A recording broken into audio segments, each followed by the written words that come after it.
Hey, it's Mike Rohn. If I have a choice, I like to do business with companies that actually stand for something. That's why I switched from Verizon to Pure Talk. No offense to Verizon, I'm sure they stand for something. I just don't know what it is. Pure Talk, on the other hand, is a veteran-owned company that supports our military in a big way, and I appreciate that. Yeah, I also appreciate unlimited talk and text and plenty of data for half the cost of the big guys, and I do like being on America's most dependable 5G network for just $20 a month, but what I really appreciate is no contract, no cancellation fees, and Pure Talk's commitment to handle all their customer service in this country. I saw it for myself. I went to Georgia, I got a tour of their headquarters, I met their CEO, and I talked to the same customer service folks that you'll talk to when you dial pound 250 and say keyword micro. Switch today and save 50% off your first month when you dial pound 250 and say keyword micro. Pure Talk, a wireless company that actually stands for something. John Scott has a look at the close on Wall Street. On this Monday, stocks finished higher. The S&P 500 edged up 0.1%. That's after Moody's Ratings became the last of the three major credit rating agencies to say the U.S. federal government no longer deserves a top-tier AAA rating. The Dow Jones Industrial Average rose 0.3%, and the NASDAQ was little changed. In the bond market, the 30-year Treasury yield briefly jumped above 5% before calming a bit. The issues Moody cited in its downgrade are all well known among investors. The Dow was up 137 points today to close at 42,792. The NASDAQ gained 4 points to 19,215. The S&P 500 added 5 points to 5963. For the Wall Street Business Report, I'm John Scott. Breaking news and analysis at townhall.com. On Point Weather is made possible by our friends at Palmetto Citizens Federal Credit Union on 107 The Point. Here's tonight's forecast. Cloudy and muggy this evening. The low dips down to 70. Tomorrow, much like today, some clouds, some sunshine. There's a 20% chance of an afternoon storm. The high is 92. For Wednesday, more of the same. 90 as the high with afternoon showers possible. Cooler the second half of the week. I'm Cal Moss with your On Point local weather. WQXL Columbia, W264DF. Grills, outdoor kitchens, and fireplaces. Spring sizzle starts with Bart. This is 107 The Point. This is The Point. Make thepointradio.com.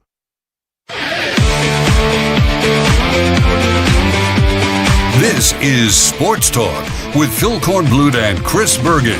Sports Talk is heard across the state on radio affiliates of the Sports Talk Media Network and is streaming live on SportsTalkSC.com, as well as Twitter, Facebook, and YouTube.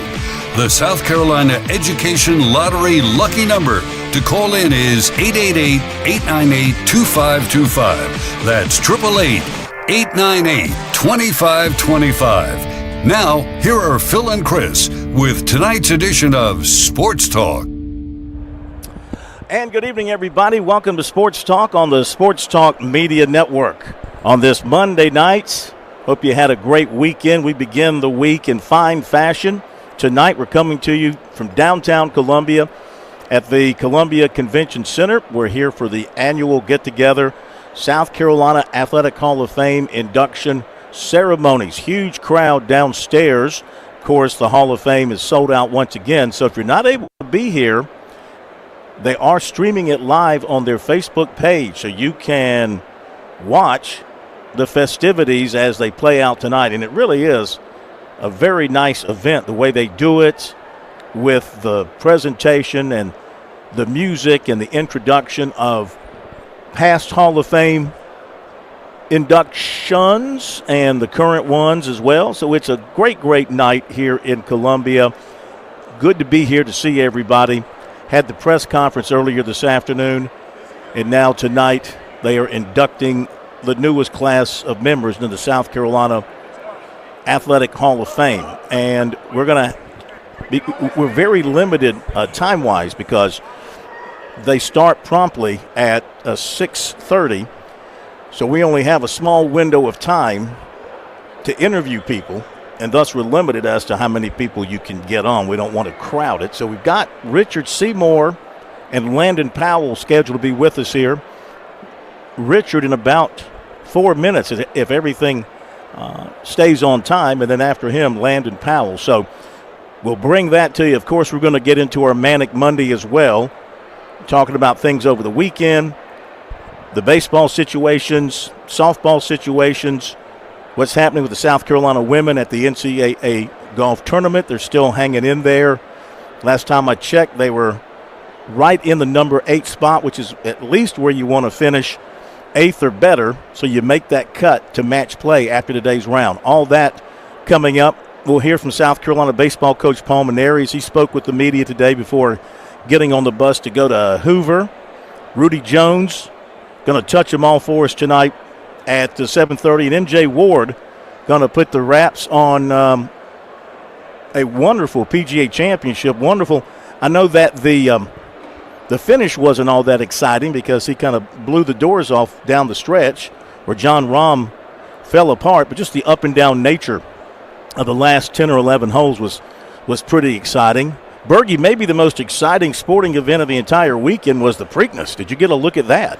You know, I didn't. I actually forgot it was on. And after we saw the replay, that journalism had actually come back and won. The favorite going into the Kentucky Derby would have been really, really interesting for horse racing. Had Sovereignty also been there, the Kentucky Derby champion. And now I'm seeing late this afternoon that neither one of them may run the Belmont Stakes. So I don't know if horse racing needs to. They were debating this on ESPN's Pardon the Interruption this afternoon. Does horse racing need to change the way the Triple Crown is set up? Because the novice horse racing fan, the 95% of us in the United States, it's the only time we watch it.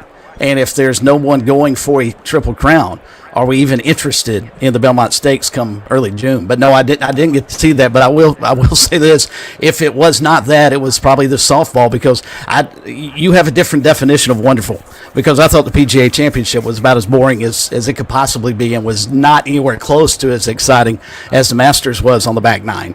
And Sky Scheffler didn't do anything special. He shot even par. Everybody else just fell apart. And I'll be fascinated to get MJ's take on this. Are we starting to get into a situation with Scotty Scheffler, the intimidation factor that we had when Tiger Woods was in his heyday? I mean, Tiger could go out and shoot a 69, and that would be more than enough in a major, because everybody else just fell apart and couldn't contend with him. And I think we're starting to see this with Scotty Scheffler, because John Rahm had a very, very legitimate shot at winning yesterday and played terribly the final couple of holes up at Quail Hollow. And all Scheffler had to do was keep it between the lines the last couple of holes, and he was going to walk away with the win. Yep, I think you may be right, because the pressure that, because Scheffler's not going to make a whole lot of mistakes. Exactly. And he's going to make almost every putt coming home. It puts pressure on you to be as perfect, if not more perfect, if that's even a word or something that's even possible. And so you make mistakes, and that's what happened with John Rahm. That's an excellent point. The thing about the Preakness, and I'm like you, I watch horse racing, if I watch it 3 times a year. Mm-hmm. But this was incredible. You've got to go watch the video. So journalism was in like 5th place as they were heading towards the stretch, and he literally ran between 2 horses. I don't mean between like there was space between them. He had to bump them to the side. Yeah, he physically pushed a horse over to get between 2 horses. Then he had to catch up with a horse that was a good 15 yards ahead of it. 10, 15 yards ahead of it. So it was quite a sporting event. It was quite a spectacle. We're talking about the Preakness as Kerry Tharp has come by. What a race. Holy, here, Kerry, put the headset on. Kerry's being honored here tonight, receiving an award. We'll talk about that in just a little bit. Don't drink too much of that purple stuff there, Kerry. You might not be able to get your grape juice. Might not be. Push that headset down a little bit. Come on down. There you go. That's grape juice, Phil. Is that grape juice? Yes, sir. There you go. Keep the pipes warm. Yes, sir. Yeah. Great to see you. Talking about the Preakness? Talking about the Preakness. What a race by journalism. He came through there. Looked like he got gang tackled, right? My goodness. He looked like George Rogers busting through a couple of tacklers. No doubt. He was unbelievable. He probably should have won the Derby, He's probably the best horse, and Sovereignty won the Derby. Yep. But unfortunately, Sovereignty didn't want to run in the Preakness. And it sounds like, Bergie was just saying, it sounds like journalism's not going to run in the Belmont. So wow. Yeah. You know, back when I grew up, Phil, in Louisville, Kentucky. Oh, yeah. You know, I was a Louisville left-hander, right? Yep. If you won the Derby, you were dead certain running in the Preakness. I mean, you know, and so I don't know if these horses are getting in the portal or what they're doing now, but I can't believe they're not, you know, trying to get the second leg, third leg of the Triple Crown. It's so sad that everything that we relate to now is about the changes in college sports. Right. The portal, the NIL, sure, the pay-for-play. Aren't you? I don't know. You're removed from it now many years after going to NASCAR and now heading up Darlington Country Club as the manager and you're not the pro. No, heavens no. Let's hope not. But you're kind of the manager of the place. Right. But, boy, would you like to be going – I imagine at some point in time, once they get everything figured out and settled, it's going to be okay and they're going to have a system. But that just looks so far down the road. Well, yeah, I mean, Phil, you hope they get it settled because, you know, I don't know what the answer is. You know, I talk to people that, and listen, there's my man Josh Harris right here. El Presidente. All rise. We got the commander and the president. It's unbelievable. All right here. No, I didn't. But this guy right here is doing a great job at Darlington Raceway. He has. Continues to do that. The Tuesday night ratings are like through the roof. Better than when I was on? Well, I don't want to comment. Oh, my goodness. On that, you know. But getting back to your question, Phil, something has to happen because it's getting out of hand. There's no, as I like to say, no guardrails, right? Mm-hmm. And, you know, I've talked to several people that have been in business for a while, and they scratching their heads and trying to figure it out. And, you know, I don't know what the answer is. Yeah. Maybe Nick Saban's the answer, right? I don't know. Talk about this commission and yeah. putting that all together. Maybe you need a commission made up of people who have, you know, gotten their hands dirty in the college sports world with an idea of what to do. But I think that the college game will be is obviously changing forever, right? And they are just going to be pro franchises. Yeah, they're going to be pro franchises. I said the other night on the show, I said, you know what? Let's do this. Let's make the NFL draft high school players. If you're good enough, you want to go play in the NFL. Go straight to the league. Go straight to the league. Right. The NFL has used the colleges over all these, you know, decades as their training ground for free. They really have. Yeah. And you know, somebody was saying the other day, so what do you think about college sports right now? I said, well, a guy's coming to school. It's his fourth school, right? Yep. It's his fourth school. I mean, I kind of equate it like he's been married 4 times. Maybe it's you. Maybe there's something wrong with you, right? But I don't know. I feel for the coaches. I don't see how they can really, you know, get it done right now. But I know they have to, and so hopefully it'll get straightened out because I love college sports. I love college sports, and hopefully it'll get back on track. Well, here's the thing too, we keep talking about the demise. You know, people like me and Bergie, people like us, we say this is awful, it's terrible, it's killing. But you know what? They're selling out. They're selling out. Stadiums. We still love it. Yeah. I still follow it. Yeah. It's just a different form of what you and I grew up with, right? We grew up with guys signing out of high school, being there 4 or 5 years at the most. I think about a guy like Harold Green, came out of Ladson High School. I remember when Harold got to Carolina, he could hardly look at you and really communicate with you a whole lot, right? Mm-hmm. By the time he left, he was a very, very polished young man. I consider him a friend, and you know, now they're going to 3 or 4 different schools, and you just don't know what's happening, right? Yeah. You got the big catcher coming in here right now. I think I'm getting out of the way. If we're talking about Landon Powell, the guy that used to take it deep and the guy that used to keep us from getting any kind of wild pitches. I never saw the guy miss a ball This guy right here is the best of the best. I'm talking about Landon Powell. I'm going to turn it over to him, Phil, because I have no business being in the same room with him. But you'll agree, if you don't have a catcher, you ain't got a baseball team. No, you don't. And this guy right here, look at that coach right there. Look at her. Huh? Joyce Campbell. Joyce, yeah. Edwards, coach. Good to see you. How are you, Gert? Hey, this is the Kerry Tharp Hour on Sports Talk. we got. Let's go to Landon. Hey, thank you, KT. KT's being honored tonight as well, getting an award from the Hall of Fame. Thank you, KT. Landon, take a seat. That was Natalie Funderburg. Okay. That's who that was. Played for Carolina. Yeah. She's the coach at Camden. She's Joyce Edwards High School. Yeah, basketball coach, basketball player. Okay. Welcome, sir. How you doing? Can you hear okay? I can hear you, yes, sir. Congratulations. I appreciate it. Landon Powell, former Gamecock All-American catcher, former Major League catcher, called a perfect game, has won a national championship as a coach. What is it that you haven't done in baseball?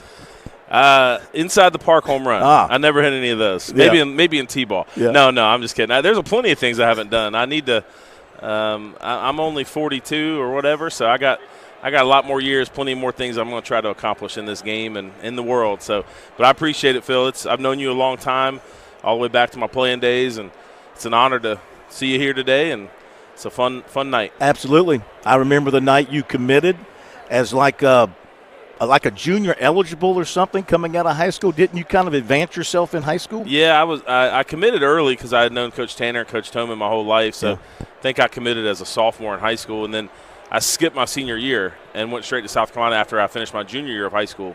So it was kind of a unique situation. I was one of the early ones to do it. But, yeah, I left high school after my junior year, went straight to South Carolina and started playing college ball. You know, it was kind of tough, honestly, going from a junior year of high school straight to the SEC. I took my lumps a little bit. I didn't have the greatest freshman year, but I enjoyed my time in Columbia, and I would not change a thing about my experience at South Carolina. Absolutely. And you kind of grew and learned as you went through the process. You mentioned Jim Toman. We all know we've been following his progress and his health. And how close were you two during your time at South Carolina? I mean, as close as you could be. He's like family to me. He was in my wedding. Him and Coach Toman him and Coach Tanner both were the sole reason I came to South Carolina. I didn't know much about the University of South Carolina growing up. I grew up in Raleigh, and you got NC State and Duke and Chapel Hill, and so I was an ACC kid. I didn't think much about SEC schools, or I didn't know much about the University of South Carolina. But when Coach Tanner and Coach Toman left NC State to come here, that's when I got interested in South Carolina. So they have been mentors and coaches in my life since I can remember, and I'm praying for Coach Toman. I hope everyone out there is too. He's impacted a ton of men's lives through baseball and through everything. So I hope they can get this whole thing figured out for him and get him back on the right track. I've been texting with him and his daughter Caroline. She's doing a lot of his texting and stuff with him. But it's been kind of a shell-shocking situation to hear what he's going through. But he's tough. He's tough as nails. He was a catcher just like me, so I know he can make it through anything. The big guy. We call him the big guy. Yep. He's the best. I can credit him very much so with my success as a catcher.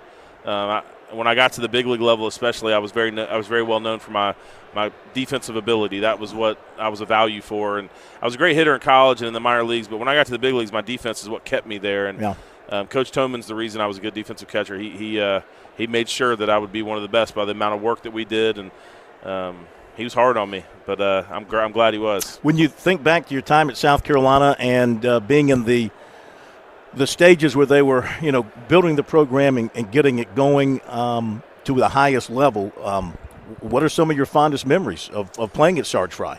A lot. I would say the miracle against Miami in the ninth has got to be probably the top memory. Being down 4, starting the ninth inning, and being able to come back and win that game. I laid down a sacrifice bunt in that inning. I think it was the only sacrifice bunt in my entire college career. And the fact that Tanner gave me a bunt and trusted that I'd get it down was insane. But I got it down, and we were able to come back and win that game. And to be the catcher for a team that broke through and got to Omaha for the first time in Coach Tanner's career, that really meant something to me because I'd known him so long. And since I was 5 or 6 years old. So to be the catcher that helped get him to Omaha, I took a lot of pride in that. So that ninth inning against Miami at Sarge Fry Field will be one I never forget. And then the other memory that really sticks out to me is my senior year, my very last game ever at Sarge Fry Field in the Super Regional. We were playing ECU, and I went 0 for 5.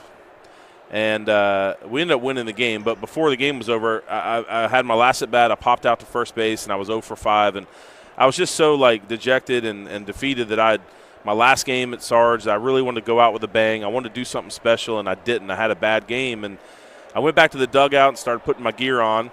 And I hear the crowd start yelling and screaming and clapping and cheering. And all of a sudden, Coach Myers and a couple of other players, they grabbed me and they were pushing me out of the dugout. And I didn't know what was going on. And the crowd was giving me a curtain call for my last ever at bat. And to step outside in a Super Regional, in a close ball game, and to step out of that dugout and be able to tip my hat at the crowd and just acknowledge the fan base and everything that people had done at South Carolina. And for them to acknowledge me for my contributions to the program, it meant a world to me.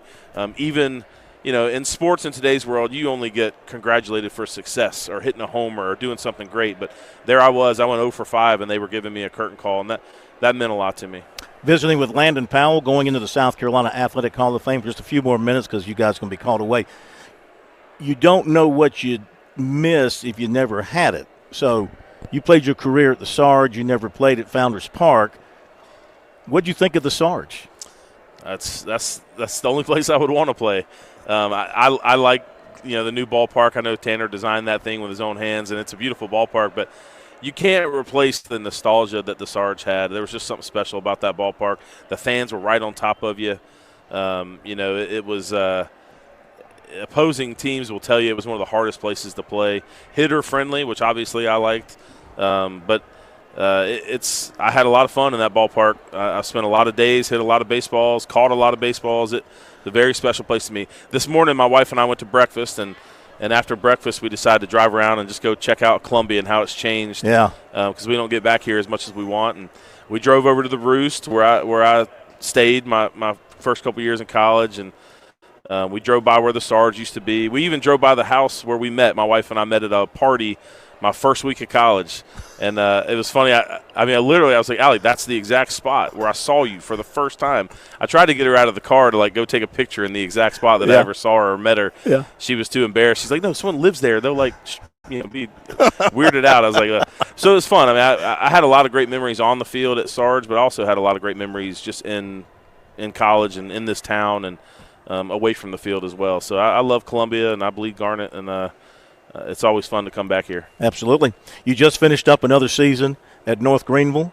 Guys came up short of your goal, which always is to win the national championship, but another great year. You make the playoffs, you make the regionals, and you got a very strong program there at North Greenville, and you produce a lot of really good ball players. Well, I appreciate that. Yeah, we won 45 games and just came up short in the regional, lost to a great program, Catawba. We were both ranked in the top 10 all year long, and they beat us in a one-run ball game, and that's baseball. But, yeah, we got a good program. I love coaching. I'm enjoying it. So hopefully we can keep it rolling.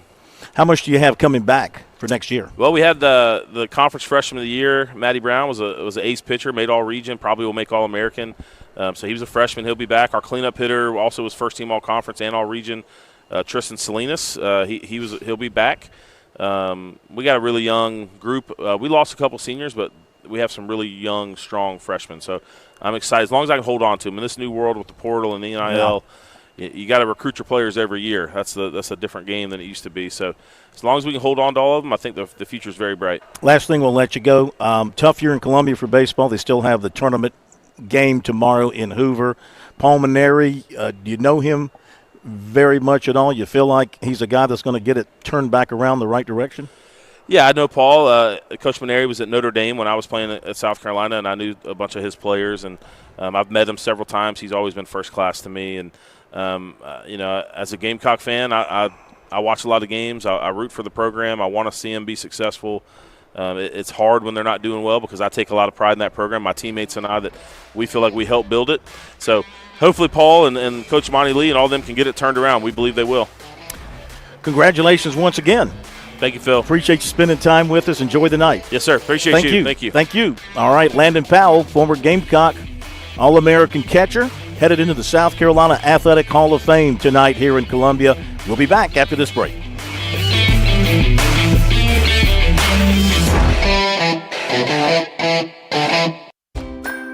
I'm State Treasurer Curtis Loftus. Whether it's becoming a teacher, dentist, or engineer, every child deserves the chance to chase their dreams. Investing in a child's education with Future Scholar, South Carolina's 529 College Savings Plan, can help turn those big dreams into next steps. So don't wait. You can start with any amount. Contributions are tax deductible and earnings grow tax-free.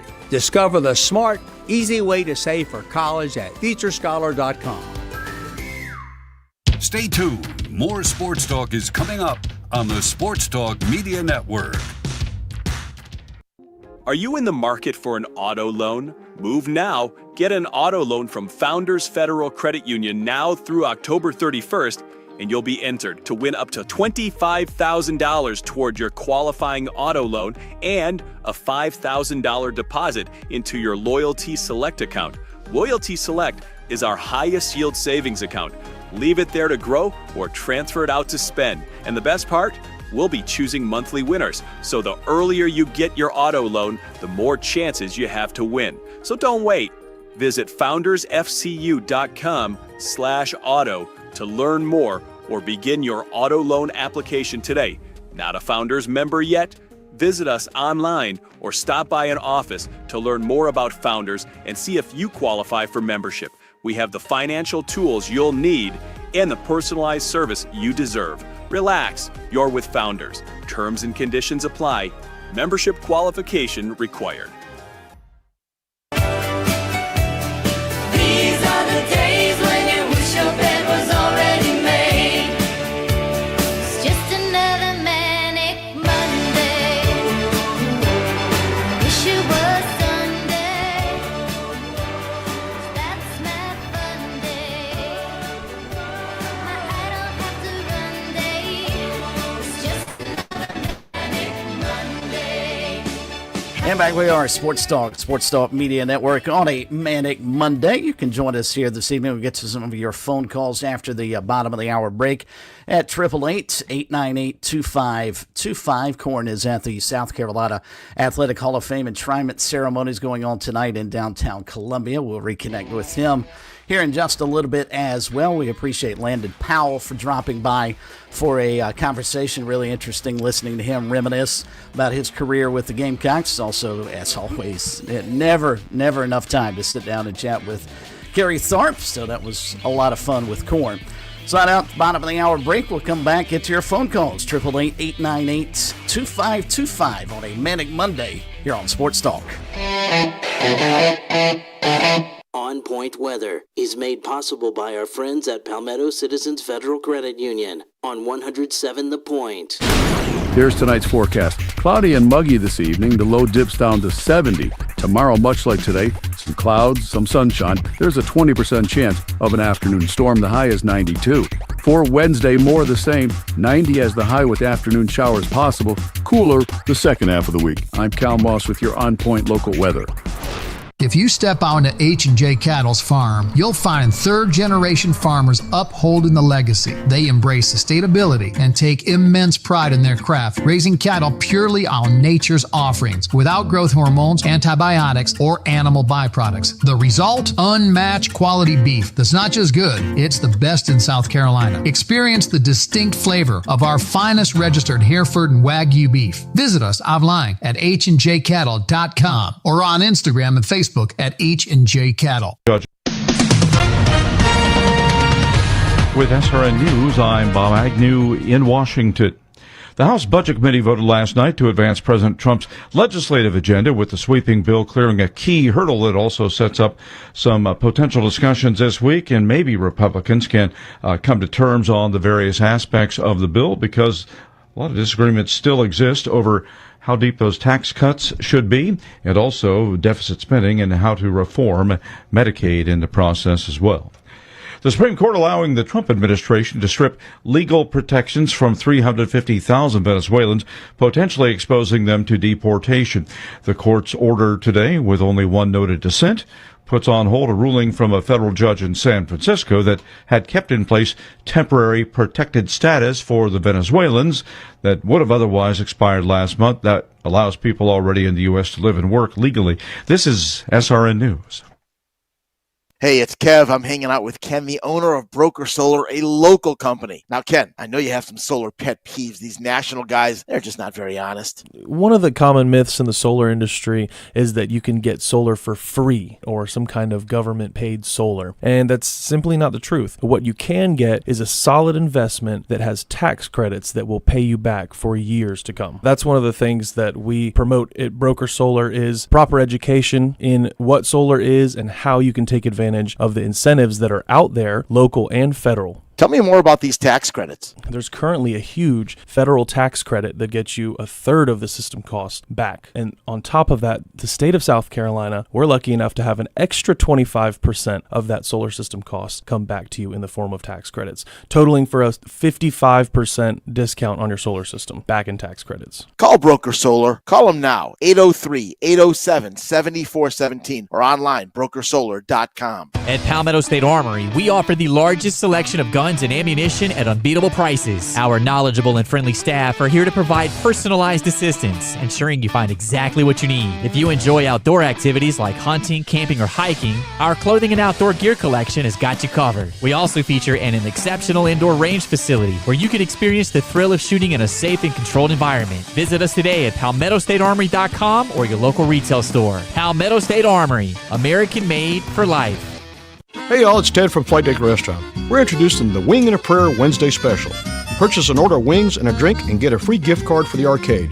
We have some of the most mouth-watering jumbo wings like flamethrower hot wings, barbecue wings, teriyaki wings, honey mustard wings, terry hot wings. You can get a half dozen for $9.95 or a dozen for $18.95. Served with celery and choice of dressing. So come join us at Flight Deck Restaurant to enjoy some great jumbo wings and lots of fun in our new and improved arcade.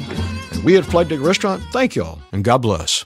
Now through May 31st, 2025, buy the house now, reset your rate later with Mortgage Reset from Founders Federal Credit Union. Open a new mortgage or refinance an existing mortgage and get the lowest rate you qualify for now. Set up direct deposit and then you can reset your rate once for free at any time rates drop. That's right, at any time during the life of the loan, you can reset your rate to the lowest rate you qualify for at that time at no additional cost. It's that easy. Visit foundersfcu.com/mortgage to learn more. Find your local mortgage loan officer or to start your application. You can always start your application and save your progress to complete later. Not a member with Founders yet? Don't wait. Visit us online or stop by an office to see if you qualify for membership. Terms and conditions apply. Membership qualification required. Equal housing lender. Institution NMLS. Identifier number 410646.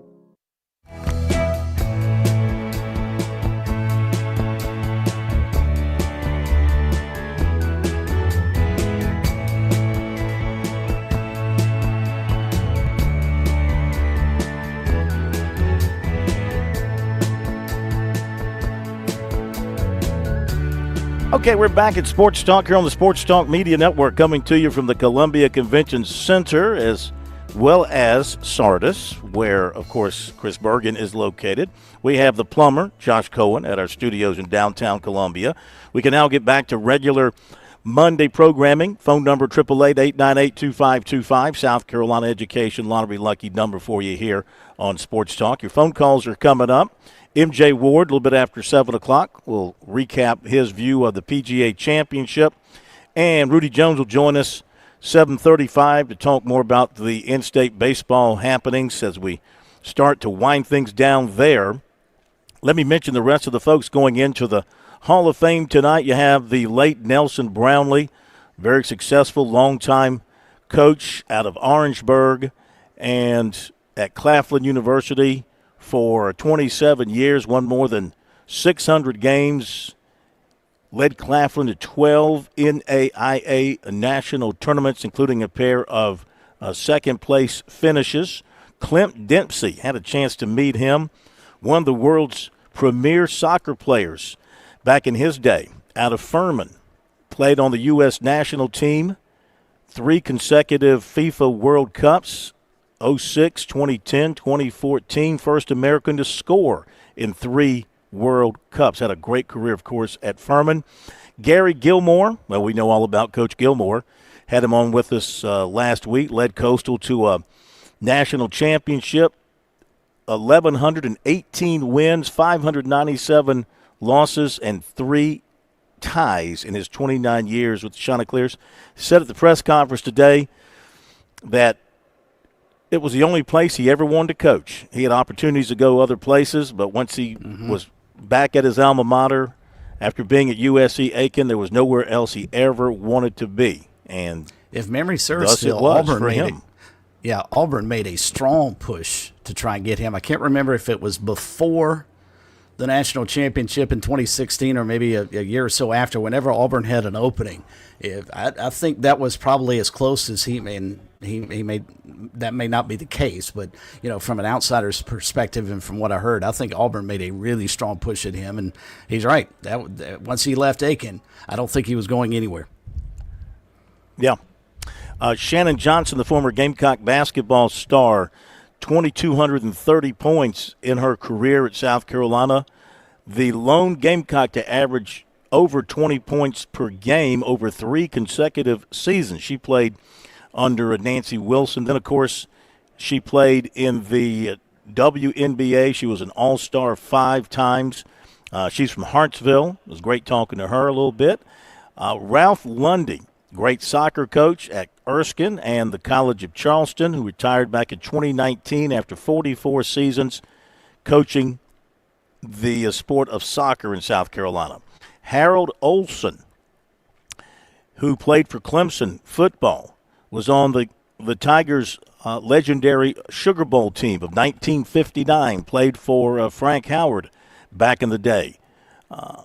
Earned Associated Press honorable mention All-American honors back in 1959, was a 2-year starter for the Tigers and a 3-year letterman. Also played some professional football. He's also in the Clemson Athletic Hall of Fame. Landon Powell, who we just heard from at South Carolina, a switch-hitting catcher, 44 home runs, 61 doubles, drove in 193 runs in his illustrious career at South Carolina. Richard Seymour, who we had hoped to have on with us. We weren't able to get him on with us before the programming down below began, so apologize for that. We had scheduled it with everybody, and they had tried to help us get him, but it wasn't to be, so we miss him. But he was a great player at the University of Georgia, the number 6 pick in the draft by the New England Patriots in 2001, and played most of his career, 12 seasons in the NFL, mostly with New England, but he also played with the Oakland Raiders. First 8 years with the Patriots, where he played for Belichick, and then finished up with the Raiders. 5 Pro Bowl berths for him, the most of any Patriots defensive lineman since the 1970 NFL merger. Of course, he played at Georgia, first team All-SEC in 99 and 2000. I was talking to him at the press conference, and I said, was it the reason you didn't consider South Carolina or Clemson, the fact that they saw you as an offensive lineman? And he said, yeah, he confirmed that. He said, I was no offensive lineman. I wasn't going to play offensive line. I was going to be a defensive lineman. And thus it was for him. And that would have been back in the days of Tommy West at Clemson and Brad Scott in South Carolina. And for some reason, I remember his recruiting well. In fact, I have his recruiting sheet right here in front of me. And South Carolina was really not a factor because they had told him they liked him as an offensive lineman, and he had no interest in being an offensive lineman. and he made, according to my notes from back then, he made an official visit to Georgia and one to Clemson. I'm assuming he made that visit to Clemson on January 17th of what would have been 1997, I believe. And he went to Georgia because Georgia took him. Georgia made it clear you were going to be a defensive lineman. That's all they recruited him for. Jim Donnan was the coach at Georgia. So That was a story. That was a story on That's him, and of course incredible. the rest is history. Yeah. And then That's Don incredible. Whitehead, the late Don Whitehead, who just recently passed away earlier this year, was a great player at Erskine from '63 to '67. Earned all NAIA District 6 honors after his junior and senior seasons. Scored 1,359 points during an 87-game Flying Fleet career. Inducted into the Erskine Hall of Fame in 1986. He averaged over 19 points per game as a junior. And Erskine getting a lot of love here with Coach Lundy and Don Whitehead going to the Hall of Fame. Two folks with connections to the Erskine athletic program. Speaking of Erskine, and that's it for the folks going to the Hall of Fame. Speaking of Erskine, was told today that this coming football season, they've been playing their home games since they started their football program, been playing their home games at Greenwood High School. Told today they're going to play their home games this season at Dixie High School, which is right in due west, of course. Yeah, it's right across the street from the college. Mm-hmm. And so that will be more convenient, and maybe that's all the size they need to handle their crowds as a stadium. Now, they have done a lot of work at the stadium at Dixie, and it's a nice little 1A high school facility. I mean, it is what it is, and that's where they're going to play their home games this coming season, which will be convenient for the team and for the coaching staff. So there you go with the folks going into the Hall of Fame here tonight. Great group there, Bergie. Yes, it is, and normally that is the case. It's remarkable to sit back and, if you're not from our state, I mean, we know all these guys, but if you're not from our state and gals with Shannon Johnson, you don't quite understand the talent that has come out and what South Carolina has produced over the years. And it's a nice reflection, even for those of us who either grew up here or lived here a good portion of our lives. It's a nice reminder of just how much talent is in our small little state. And this class is extremely solid across the board, whether it be soccer, whether it be baseball, whether it be football, whether it be basketball. It's hard to argue with any of those enshrinees. The only question you would ask is what took them so long to get them in. Yeah, well, it's a tough process. It's a very difficult process, and you have literally hundreds of nominations to go through. And they accept nominations throughout the year from people all across the state of South Carolina. You think of somebody that you think should be in, you send it to the organization, you send it to somebody on the board that you think should be recognized, and they discuss it. And does it become political in some ways? Probably does, because they always want to have a couple of South Carolina USC and a couple of Clemson people represented, then the other schools around the state. And then you got to think about people who didn't go to college in South Carolina, maybe went to high school, went somewhere else, and became outstanding in whatever it is they were doing. You got to think about those folks. So it's a tough task. I would not want to be on the committee trying to reduce that list down to a group that you could have a conversation about and then try and decide on who actually gets in.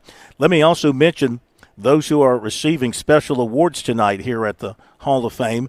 Jim Hudson, who was a highly successful businessman in the Midlands with his car dealerships all around the Columbia area. He's receiving the Felix Doc Blanchard Citizen for Sports Award, and he's done a lot of charitable work in the name of athletics here in the state of South Carolina over the years. Kerry Tharp, who you heard from earlier, Kerry crashed the program. I was about just to sit back and let him take over and take phone calls and everything. It was pretty good, wasn't it? Yeah. The Willie Jeffries Ambassador for Sports Award. And for the commander, I think that's a great honor. 45-year career working in the sports industry, primarily here in South Carolina, at USC, at Darlington, and now at Darlington Country Club. Now, this is interesting. The Bobby Richardson Sportsmanship Award is going to go to the group, South Carolina High School All Sports Officials. They're recognizing all sports officials in the state of South Carolina, high school all sports officials as a group, to receive the Bobby Richardson Sportsmanship Award. So that's pretty neat to recognize the folks that in many cases they don't make a whole lot of money. They take a whole lot of abuse. Way too much. And they do the best that they can do. Yeah. Absolutely. Phil, if you'll read halfway down the description, it talks about how many officials, and it's a relatively small sample size, over 3,000 officials in our state, work 10 sports. They manage as a group over 40,000 contests in South Carolina a year. Yeah. Puts it into perspective just how valuable they are, because imagine if you don't have those 3,000 and it's cut, say, to 2,000. How many of those 40,000 contests can't be played because we don't have enough officials? So I admire the Hall of Fame for honoring everybody who puts on the stripes, because it's a job I wouldn't want. It's a thankless job. Without a doubt. It may be the most thankless job this side of teaching, perhaps. And then they are recognizing tonight the Herman Helms Excellence in Media Award winner, and that's our good buddy Pete Iacobelli, who spent many, many years at the Associated Press, 32 years in South Carolina covering Palmetto State sports. He has been in press boxes all over this state, and he is a tireless worker, an excellent writer, a good friend of everybody in the business, and most deserving of the Herman Helms Excellence in Media Award. So that is everybody being honored tonight, the inductees and the Hall of Fame inductees and the award winners, and we congratulate them all. And again, you can watch the festivities by going to the South Carolina Athletic Hall of Fame Facebook page. They are streaming everything there for the first time.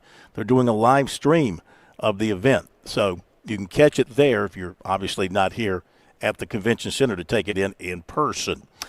Okay, let's hit the break, and we'll come back and take some phone calls. Love to hear from you tonight. We'll clear the deck. Talk about South Carolina, Clemson, Coastal Carolina baseball, and the softball teams over the weekend. South Carolina and Clemson advancing to super regionals. Coastal Carolina did not get out of their regional. Their season is over. And we'll update what's happening with the South Carolina women's in the NCAA Golf Championship. We'll give you the latest on where they stand as well when we come back. When I grew up, I want to be a nurse. I want to be an engineer. I want to be a teacher. There's never been a better time to start making their dreams come true. Future Scholar, South Carolina's 529 college savings plan, makes it easy to save for their future education. Contributions are tax deductible, earnings are tax free, and you can start saving right now with any amount. Go to futurescholar.com today to discover the smart, easy way to save for college. That's futurescholar.com. Traveling can be the worst, especially when you can't find your favorite show. Well, don't worry. We've got the perfect way to keep up with everything happening in the Palmetto State when you're away from home. Just pull up the Chief Sports app on your mobile device, and you can listen live to Sports Talk. All right, welcome in, everybody. Sports Talk Media Network. So the next time you can't find us on one of our great radio affiliates, just log on to the Chief Sports app, the best way to stay connected with the Sports Talk Media Network. I'm attorney Jim Corbett. I'm not a case manager. I'm a lawyer for over 35 years. I don't charge 40% for your injury in your wreck case or any on-the-job injury. Call 803-765-2968 and ask for Jim Corbett, or email me, jim@jimcorbettattorney.com, for the experience of a lawyer handling your injury case. Jim Corbett, 803-765-2968. jim@jimcorbettattorney.com. Put 35 years of experience to work on your injury case. You've put in the work for your education. The extra early, extra late, extra work. That's because you understand education opens doors to better pay, better opportunities, and a better you. Being educated about playing the lottery is no different. It helps you be a better player, one who knows when to play and when to take a rain check. The lottery's a game, so let's keep it fun. Learn more at sceducationlottery.com/betteryou.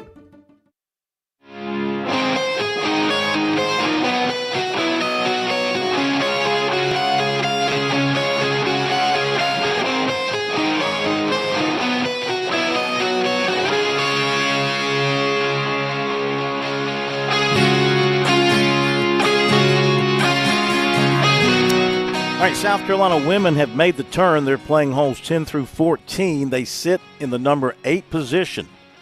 So you don't want to slip from there. They are 3 shots ahead of Arizona State, which currently is 9th, and LSU. They're tied for 9th at plus 14. South Carolina's 8th at plus 3. They're 4 shots behind 7th place Texas. Of course, Stanford's run away with this thing at 29 under par. They're 6 under par today. Stanford's 4 rounds. They were plus 5 in round 1, then minus 10, then minus 18, and 6 under today. So good grief. Yeah, they're real. From what I understand, somebody was telling me today that like South Carolina has the standout freshman Galitsky. Apparently Stanford has like 4 of those. They have 4 players of like her caliber. That's how good they are. But still, if you're South Carolina, of course, if you finish 8th, that means you're going to face Stanford in the opening round of match play. So, but you want to take care of things first, and that is make the cut. They're right on the cut line, 3 shots ahead of it right now. So just got to maintain as they move forward. We take some phone calls. 888-898-2525 is the number. Let's go to Andy in Columbia first up here on Sports Talk. Welcome in, Andy. How are you? Hello, Chris. And hello, the man who owes me the bagels. Oh, no. No. We are. You back out of every bet that you. No. We I had don't think you've bagels. ever paid a bet. We had bagels on the Yankees and Mets. I think I collect. Right. All right. Corn. Roll the tape back. Plumber, roll the tape back. I know we got that on tape somewhere. Yeah, right. We talked about this way before. You didn't even know the Yankees and the Mets were playing this past weekend until I told you after we had made the bet. I certainly knew it. Okay. And you know why Richard Seymour didn't talk to you? You were such a dummy. You didn't even remember that he played for the Patriots and was from South Carolina. So why should the man even talk to you? He didn't know I said that. I told him. I dropped a dime on you. He wasn't even aware of that. Well, Corn, I got to say, your Celtics look like the USC baseball team looked on Friday night. I am now the world's biggest Pacers fan. Let me hear it, everybody. Let's go, Pacers. So you're going to actually pay up on a bet on this time around? Because, you know why? Because Larry Bird once coached the Pacers, so I have a connection with the Pacers. So, yeah, let's go Pacers. Okay. Anybody but the Knicks. So you want to just extend the bet then? Because I know you never pay. We're you never pay even. bet. We had a bet on the Yankees and the Mets, so we're even. I won that bet. You won that bet. I think we have witnesses who will attest to that. I'll be nice and extend you if you want to keep the Pacers. And I'll keep, of course, I'll keep my Knicks. But I did have a place I wanted you to order bagels for me from out of New York. Co-stars on Grand Street. I ain't ordering bagels. It only from New costs York. you $60 a dozen. Yeah. You'll get bagels from Food Line as far as I'm concerned. Thanks. I appreciate that. I appreciate that. Mm-hmm. Oh, I heard, I didn't think you mentioned this, or maybe you did and I missed it, that the Hall of Fame has finally gotten a place to be. Yeah. Well, we've talked about that for a long time. We've mentioned it way back, and they formalized it really Sunday. They had a social gathering at the museum to formally announce it, but they actually put out a release about a week or so ago. Yeah, there will be a place inside the State Museum, which will be the home, the physical home for the South Carolina Athletic Hall of Fame. Well, they will have like a museum. What is it called, Bergie? A curator or something like that? They'll have somebody in charge of it, and they'll be putting in displays. And it's great. It's great to have a physical home. I can't wait to go over there and look at it.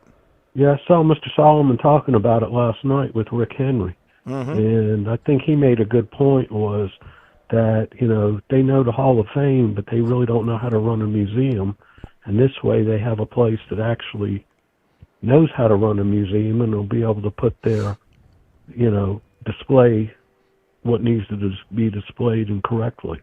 So I'll tell you it's what. a win-win. You mentioned Andy Solomon, and, of course, he's the director, and Bill Hamilton's the president, and there's a lot of really great people who volunteer their time to be a part of this organization, and they really do a great job, and they cap it by this big event here tonight. And it's a long, year-long process for them in planning and executing and, trying to get these Hall of Famers together on a date all at the same. It's tough. It's tough to get them all because some of them are still active in some way. I mean, they were fortunate. I'm not sure if Landon Powell's team had won over the weekend, I'm not sure he could have been here for this.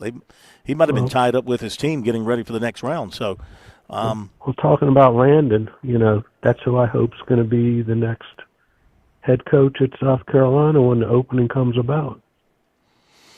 What, in about 5, 6, 7 years? I'm not saying an opening retires after 3 trips to Omaha? Whenever he retires, if it's next year, the year after that, whenever it is, I hope that it's finally going to be Landon Powell's turn, because I think that young man deserves to be the coach of the university, would love to be the coach of the university, and can lead our university to great things.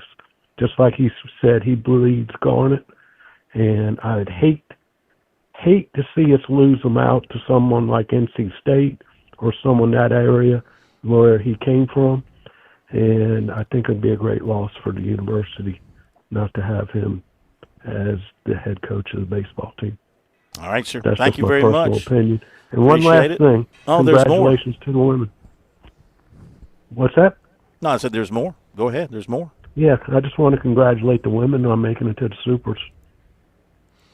They had a great win. Had a great tournament over North Florida. Beat them twice, and they have to come back in one of those games. Was North Florida leading in one of those games? No. North Florida threatened a couple of times, but they never they had could to push come across back the to run. beat Virginia. North Florida had to rally to beat Virginia. Right. I think. Yeah. Maybe, Andy, I you think can the answer this Elon question game was because the closest you're game. a man of great knowledge. You're a man of great knowledge. Bergie didn't know the answer to this, and I've asked other people. Why is softball at that level played on all dirt? Why is there no grass infield for softball?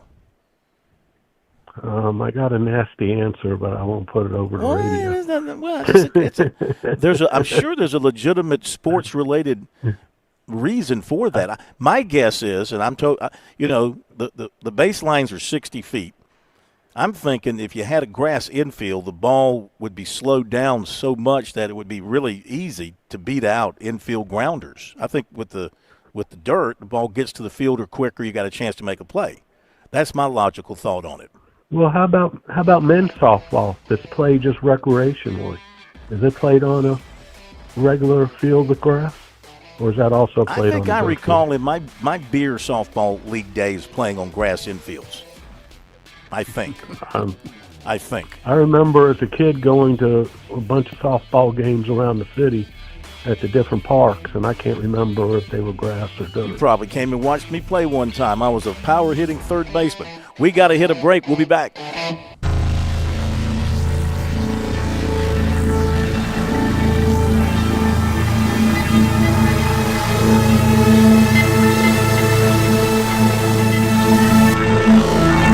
WQXL Columbia, W264DF. Grills, outdoor kitchens, and fireplaces. Spring sizzle starts with Bart. This is 107 The Point.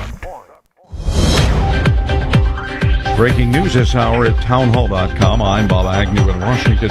House Majority Leader Steve Scalise said today that Republicans are now eyeing early 2027 as the target date for the new Medicaid work requirements in the large budget package still working its way through the House. Here's Bernie Bennett. The timeline for the bill's new work requirements remains up in the air as Republican leadership continues to negotiate with warring factions on the conference over details of the One Beautiful Bill Act, which would extend Mr. Trump's tax cuts and boost his border funding priorities while reforming Medicaid and food assistance programs.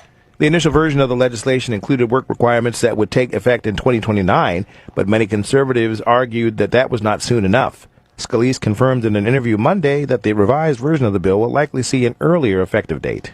Bernie Bennett, Washington. President Trump says Russia and Ukraine will immediately begin ceasefire negotiations.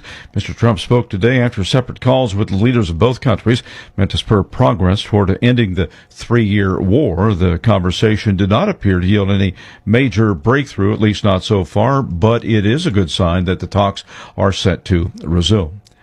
You can expect plenty of company on the road if you're planning a road trip this Memorial Day. Here's Jennifer King. Americans are expected to travel in big numbers for the Memorial Day holiday. Auto Club AAA predicts over 45 million people will venture at least 50 miles from home this weekend, 1.4 million more than last year. Data firm InRix recommends leaving before noon on Thursday to make the best time. AAA estimates about 3.6 million residents will fly over the holiday, 2% more than last year. Spokesperson Aixa Diaz says their analysts found people are still feeling pretty good about travel despite concerns about the economy and recent air traffic safety issues. Cirium, an aviation data provider, found an increase of about 3% in bookings across 24 U.S. airports for this weekend. I'm Jennifer King. More on these stories at townhall.com. If you're living with pain, see how Relief Factor can help. My back got injured very bad. I was off work for about a year. I heard about Relief Factor from my wife. I took it every day, 3 times a day for 3 weeks. Look at her and I said, the pain is gone. And she said, I'm glad it helped. I said, no, you don't understand. It's gone. Fight pain naturally with Relief Factor. Go to ReliefFactor.com and get your 3-week quick start today. Only $19.95. With Progressive, renters can save on protection for the things that make your place yours. Even things that don't make sense to everyone. People always wonder why I don't get rid of my guitar since I never play. But it's like, what if I actually end up taking lessons? Sure, I've had it for 8 years, but if I get rid of it, then what will my New Year's resolution be next January? Exactly. So bundle your renters and auto and save with Progressive and protect the things that make sense to you. Progressive Casualty Insurance Company and affiliates and other insurers not available in all states or situations. Covered subject to policy terms and conditions. 2 women and a 5-year-old girl died after a train struck the family members while they were on a railroad bridge over a northern Ohio river. What started off as a daily fishing trip here in That's Ohio Mayor Danny Sanchez comments on WTVG. Correspondent Haya Punjabi reports severe weather in Kentucky left 24 people dead. Dustin Jordan with the National Weather Service says this is a pretty strong tornado, and this was more of a supercell-like thunderstorm, so we don't always get those here. The devastating tornado killed at least 19 people, most of them in southeastern Laurel County. It also damaged hundreds of homes, tossed vehicles, and left many homeless. One survivor, Edwina Wilson, says she and her husband were trapped under debris but made their way out. And we just fell right there in the hallway. And then when it finally did stop, he wasn't moving. And that report from correspondent Haya Punjabi. Breaking news and analysis at Town Hall. On Point Weather is made possible by our friends at Palmetto Citizens Federal Credit Union on 107 The Point. Here's tonight's forecast. Cloudy and muggy this evening. The low dips down to 70. Tomorrow, much like today, some clouds, some sunshine. There's a 20% chance of an afternoon storm. The high is 92. For Wednesday, more of the same. 90 as the high with afternoon showers possible. Cooler the second half of the week. I'm Cal Moss with your on-point local weather. WQXL Columbia, W264DF. Grills, outdoor kitchens, and fireplaces. Spring Sizzle starts with Bart. This is 107 The Point. This is The Point. Make thepointradio.com.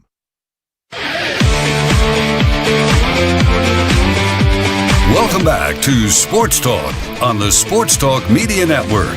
You can reach the guys with the South Carolina Education Lottery lucky number, 888-898-2525. That's 888-898-2525. Now back to Phil and Chris with the second hour of Sports Talk on the Sports Talk Media Network.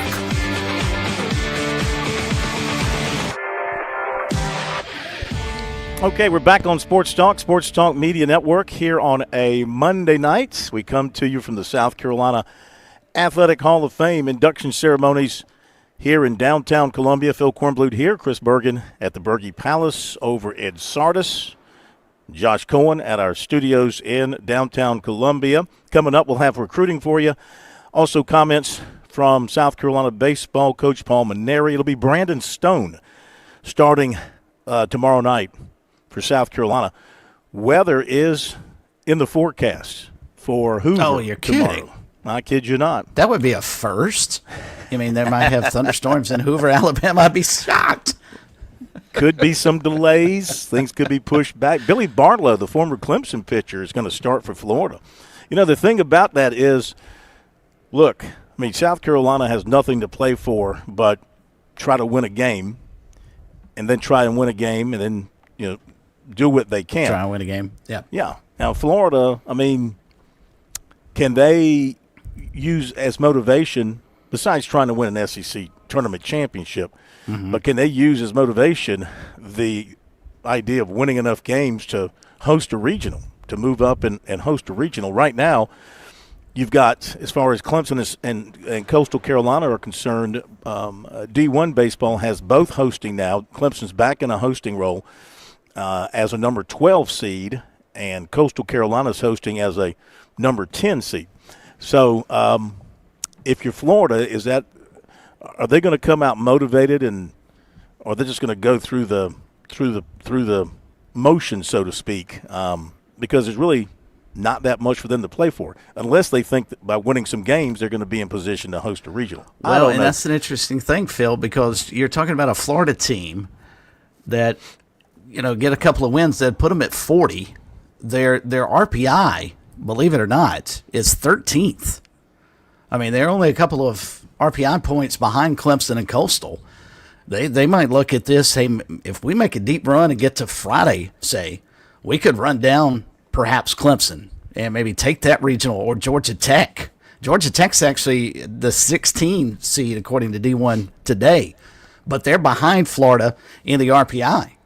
So I think Florida's got a good bit to play for in terms of trying to get a regional host. Now the thing they're going to run into is how many SEC host sites is the NCAA going to want to grant, because they all 16 can't be SEC teams. They can't? We're going to have that basketball discussion again. Yeah. I didn't realize that you couldn't have all 16 host sites to be SEC. True. Is that written somewhere? Is that a no?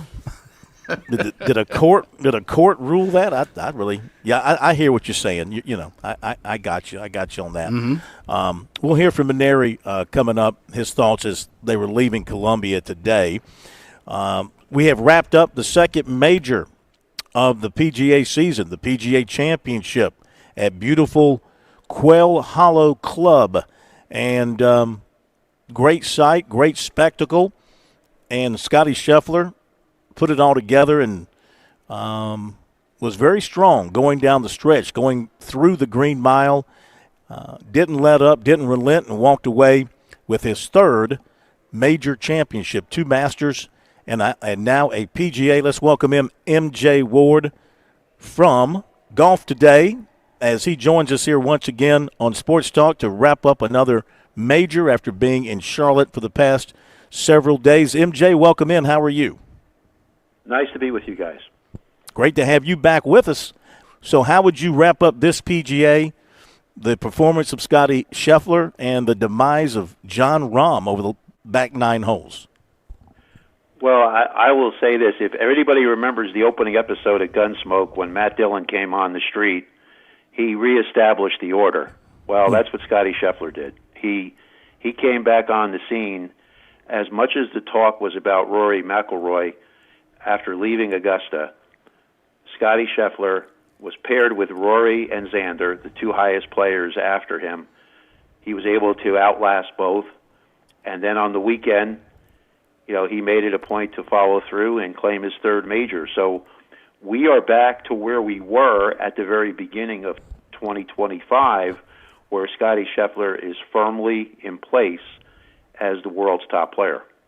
That's what came out of Quail Hollow. And, of course, in listening to the analysts and watching it myself, he really struggled yesterday. The front 9 made the turn, and then something turned with him. From your perspective, from your angle, what did you see differently with him once he got on number 10? Well, I think sometimes what happens, Phil, is that I know that Scotty had mentioned that, hey, you can never relax because there's always going to be maybe somebody that will come out of the pack and shoot a round.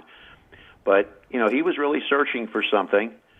But one of the hallmarks of Scotty Scheffler is his resilience and his patience.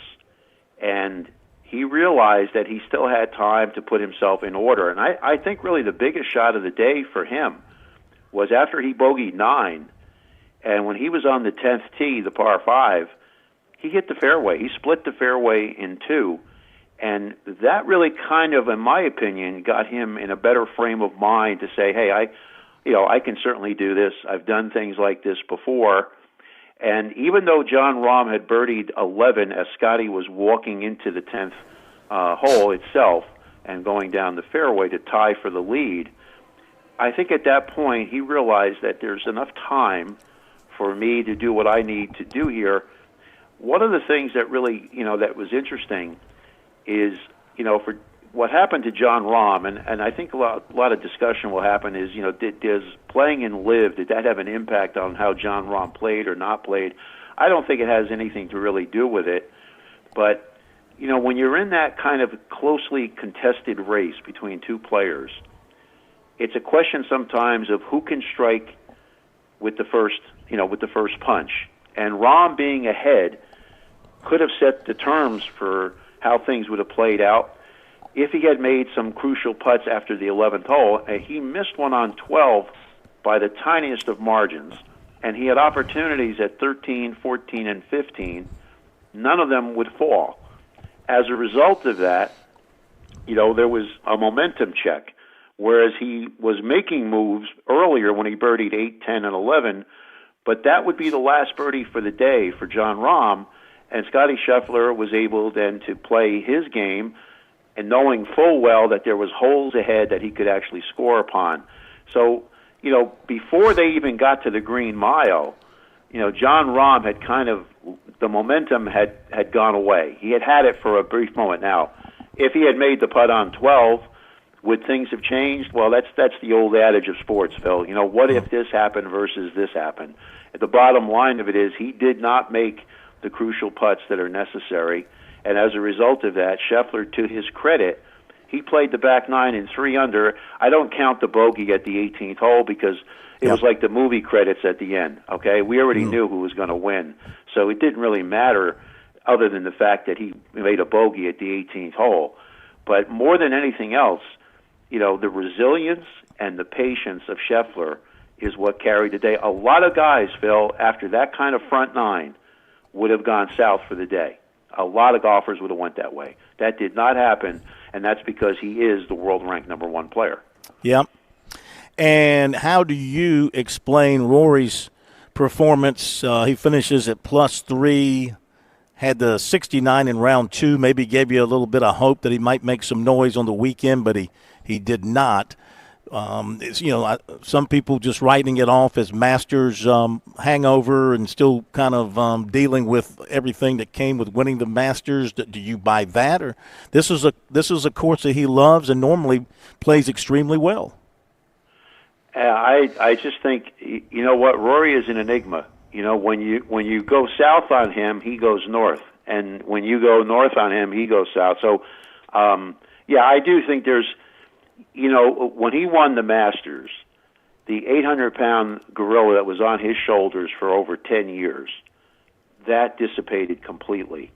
And, keep in mind the reverse is happening. It was Scotty who put the jacket on Rory at Augusta. And I can tell you that the light went off on Scotty's head saying, I got to get my game ramped up because I've got somebody here who's looking to take my position at the top of the world order. And then Scotty comes out. He ties the 72-hole PGA Tour record in Dallas at the CJ Cup by Nelson. And then he comes in and does what he does at the PGA. I think with Rory, I think it'll be interesting to see, Phil, that as we move away from North Carolina and we go to the U.S. Open at Oakmont, which is a course that has always favored the big names. The biggest names in the sport have won there. It'll be interesting to see how this back and forth situation happens, because right now they are certainly at the top of the heap, and then everybody else is kind of following behind them in terms of the storyline. So it'll be very curious to see how Rory is able to adjust and come out of the fog that he was in at Quail Hollow and see what he's able to do at Oakmont.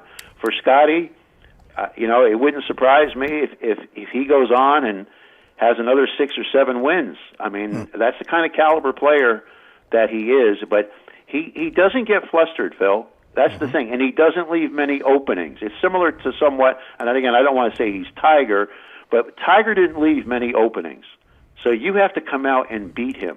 And that's a tall order when you know that a guy is not going to make that many mistakes. MJ Ward of Golf Today, recapping the PGA Championship with us here tonight on Sports Talk. MJ, I'll get to my question about Scotty in just a moment, but since you brought Rory up, fair or unfair, the criticism he is getting right now about skipping out on all his post-round media obligations, if you will, at Quail Hollow? Well, you know what? I agree. I don't know if you guys saw this, but Shane Lowry came out and said, "Hey, you know what? Maybe the players need a few minutes after the contest before they, go in and go see the media." And I think that's totally fair. I mean, keep in mind, when you're a sports figure of the prominence that we're talking about, I'm a media member. I certainly want to hear what they have to say, and certainly going to ask questions. There's no doubt that the emotions run very high. Guys, when you're out there for 72 holes and you lose an event by a shot or whatever it is, it can be really tough. But, at the same time, Nicklaus and Palmer faced that, and they always came to the press tent. Always did, okay? And they understood that, they needed to, give their side or whatever side it is in terms of what was happening with a tournament. And to Nicklaus and Palmer's credit, and it's something that players of today's age should realize, they didn't go storming off and slamming a trunk of a car and then just taking off. I mean, they faced the music. And, I do agree that there are going to be some questions asked from media that, for the lack of a better word, are just stupid questions. There's no question that can happen.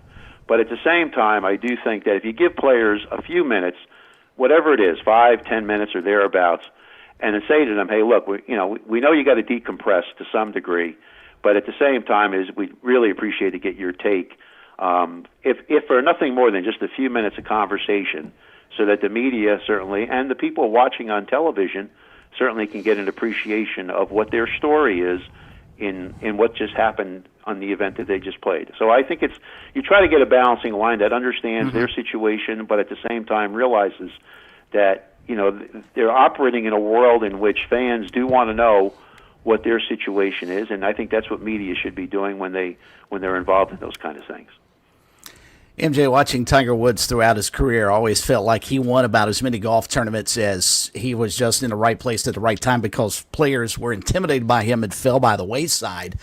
Are we getting to a situation where Scotty Scheffler is starting to get into that territory? Phil mentioned the way that John Rahm played down the stretch yesterday. It was almost like he just crumbled knowing that Scotty Scheffler was not going to make a mistake. And, I mean, Scheffler didn't go out and shoot a 65 yesterday. He shot even par and still won by a wide margin. Are players on tour almost getting to the point where they're intimidated by Scheffler and his ability?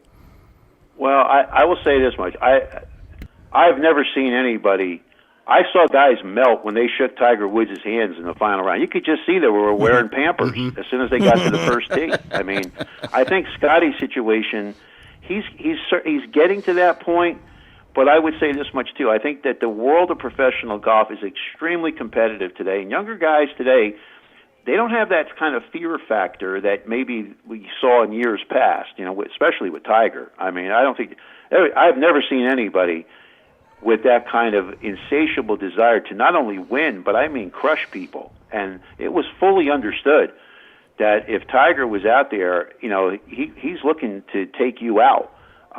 With Scotty, I think there's a real healthy appreciation of what he's accomplished. 7 wins last year, 2 international, including the Olympic gold. When he's on his game, he doesn't leave many openings, Chris. It's you have to play a really airtight type of round to play. But keep in mind this. I mean, John Rahm was very close yesterday. I mean, in fairness to him, the bounce of the ball, literally on that short par 4-14, that unfortunately got a kick into the bunker. He's 1 foot on the other side. That ball runs up onto the green.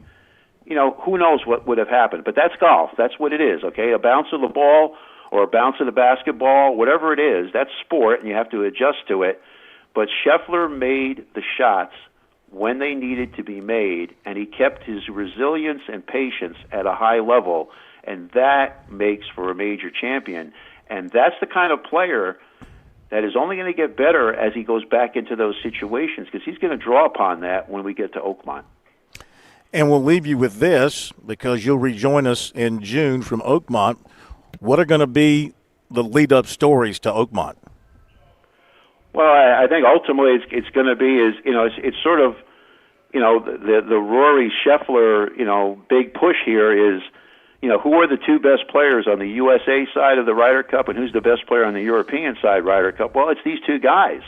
Scheffler, took a back seat to Rory at the Masters. He really wasn't in the picture. His game was still evolving, and no question, Scotty obviously, took the lead role here at Quail Hollow. But I think that's going to be a major point because Oakmont has always traditionally produced an all-star grouping of players who've won there, from Tommy Armour to Ben Hogan to Nicklaus.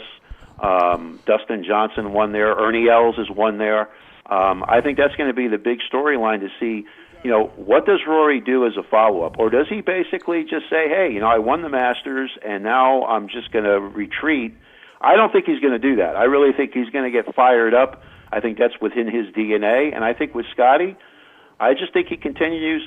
I heard somebody say the other day about Scheffler that he plays boring golf. I wish I could play boring golf like that. I mean, he constantly keeps his game at a certain level by not falling into the trap of panicking and showing an inability to recover himself mentally. He's very strong in that category, and you have to tip your hat to Randy Smith, his coach.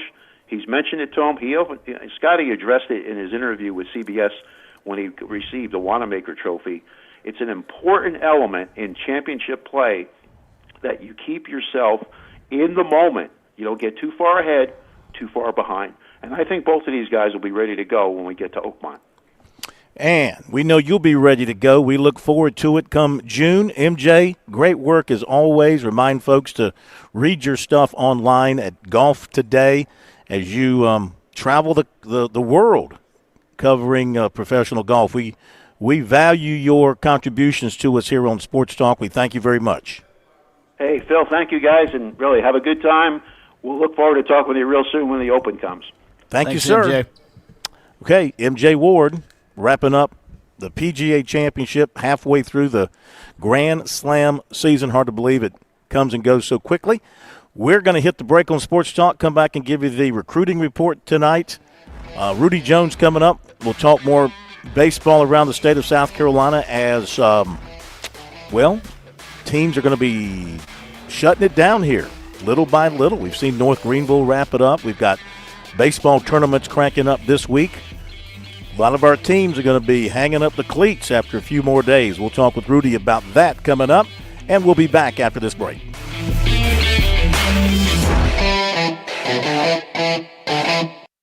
The lottery is not about getting rich. It's about helping people, and it always has been. The lottery is what helped raise the Great Wall of China, build the roads of Rome, and today in South Carolina, it's what generates millions of dollars each year for scholarships like the SC Hope, Life, and Palmetto Fellows. The South Carolina Education Lottery is investing in you. Visit sceducationlottery.com/betteryou to learn more.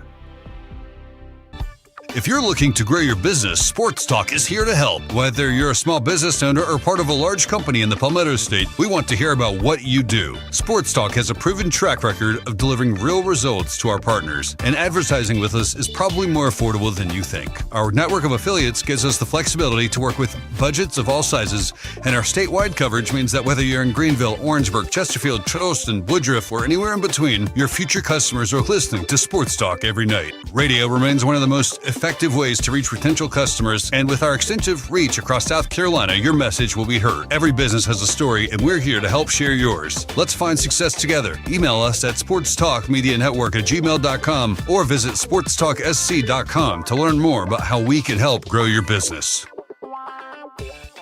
G3 here with Tsunami Bar Sports, and it's time for a fall preview. That's right, 720 Chris Drive, 378 and I-26, Frontage Road, where you can now preview the best technology for golf known to man. It's the Tsunami Bar. It's live weight. It's the only technology out where you get your tempo and flow going before you play. Now, it also serves as a pattern support tool. 720 Chris Drive, Frontage Road, 378 and I-26. You also can visit the Garage Gym Pro Shop. Pick up your tools, take them home, and while you're here, tour the Scramble course, 6-hole pitch and putt right now.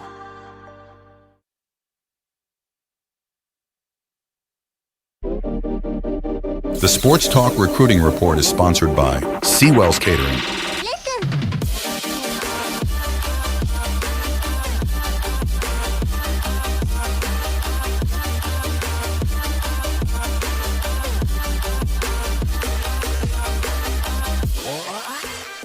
Okay, let's give you the recruiting report tonight here on Sports Talk. It's brought to you by Seawell's.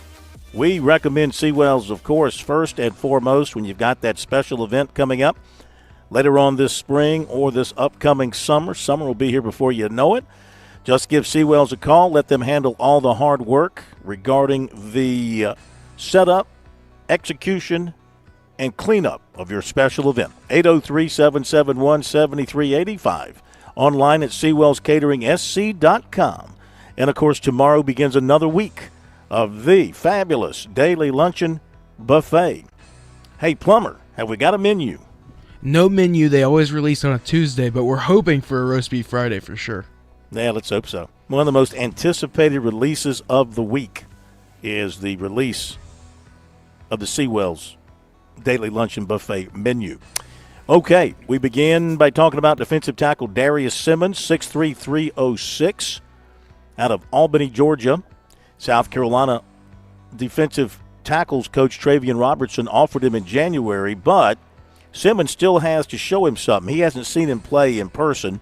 He's looked at the video, but he wants to see him in camp. So the two have talked about that, and Simmons says he will be coming in for a South Carolina camp, a prospect camp, and he says that's fine with him. He wants to show the coaches what he can do. He has no fear about going to the camp and showing out and showing them that he is worthy of that scholarship offer. He loves challenges.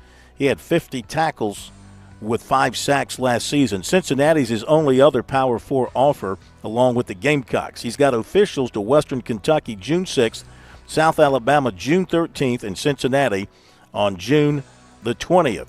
USC basketball offered 2028 6'6" Mason Collins of Arden, North Carolina.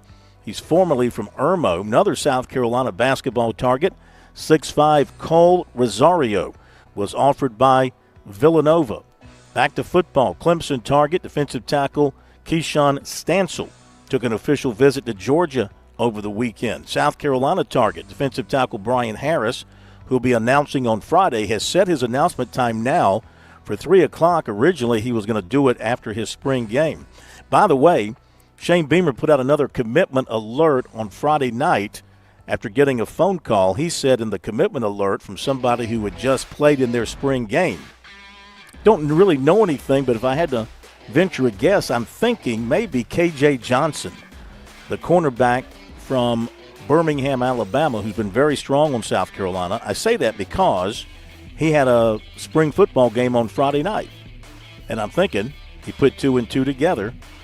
That's what you kind of come up with if you ask me. Timberland offensive tackle Desmond Green went to Georgia on Saturday, and we'll be back. On Point Weather is made possible by our friends at Palmetto Citizens Federal Credit Union on 107 The Point.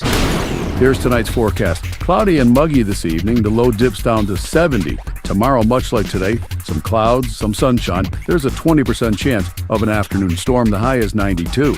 For Wednesday, more of the same. 90 as the high with afternoon showers possible. Cooler the second half of the week. I'm Cal Moss with your On Point local weather.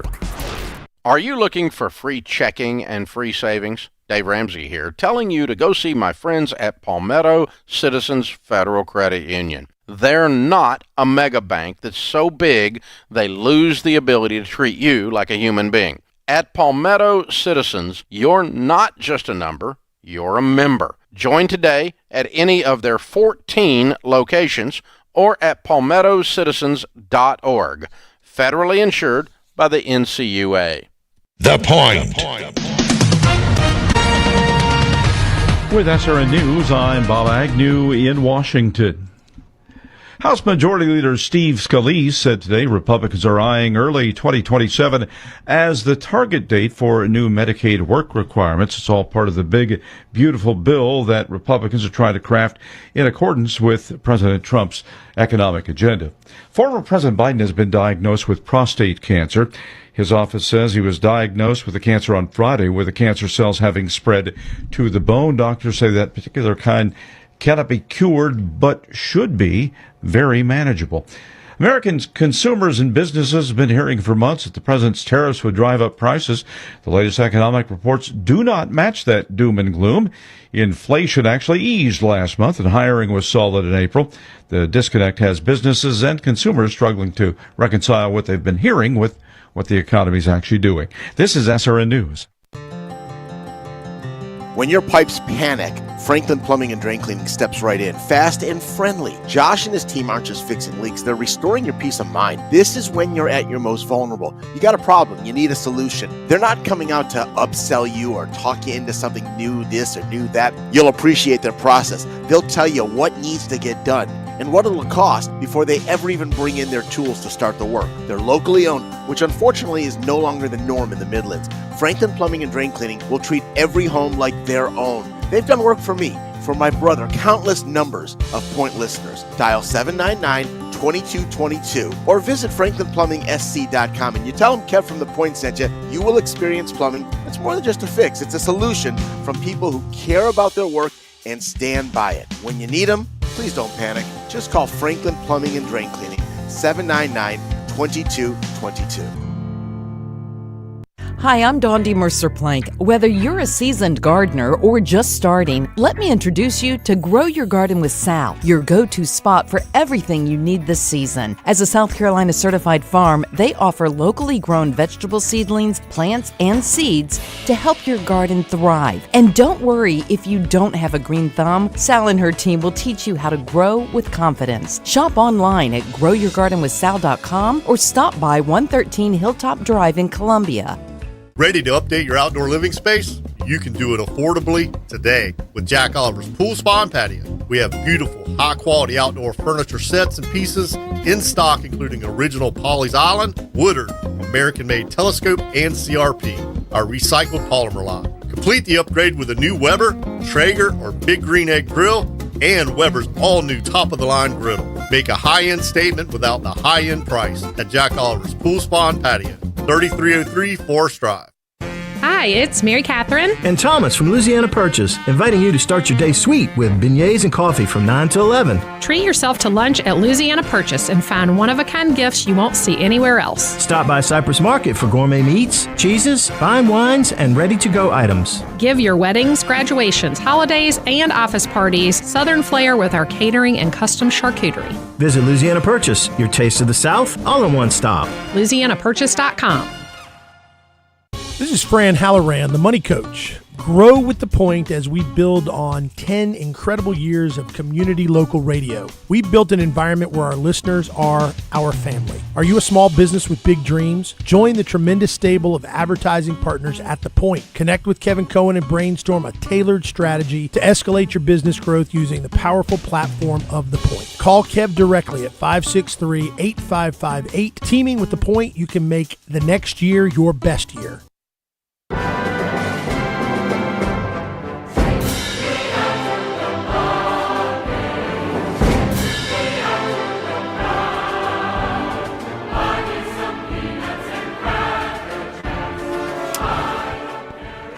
Going to talk more baseball in just a moment here on Sports Talk. Let me update what's happening with the South Carolina women in the NCAA championships. It's getting tight.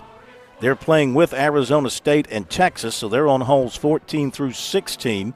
The Gamecocks are in 8th at plus 13. They're probably not going to catch Texas, which is 7th, at plus 7. Their concerns in the rearview mirror, where Arizona State is in 9th, only a shot behind the Gamecocks, and Virginia is in 10th, 2 shots back of the Gamecocks, who are now 5 over for the day. So getting to be a knee knocker time there for the South Carolina women as they play holes 14 through 16. We'll give you another update before we say goodnight from here tonight. Just a moment, we'll hear from South Carolina baseball coach Paul Maneri as well. A couple of quick things to mention for some individual honors. The Sun Belt Pitcher of the Year is Coastal Carolina's Jacob Morrison, and Coach Kevin Schnall is the Coach of the Year. Cameron Fluke and Caden Bodine were named first team all Sun Belt, and Dominique Carbone was named second team all Sun Belt. And then for the ACC and for Clemson, the Tigers had 4 players honored today. They are Aiden Canuck and Lucas Smallstedt were named first team all ACC. Cam Canarella, how do you name him second team? Was a second team pick, and Colin Priest was a third team selection. How was Cam Canarella a second team? Yeah. Who was the first team center fielder or outfielder? I'd have to look that up, but that's just crazy.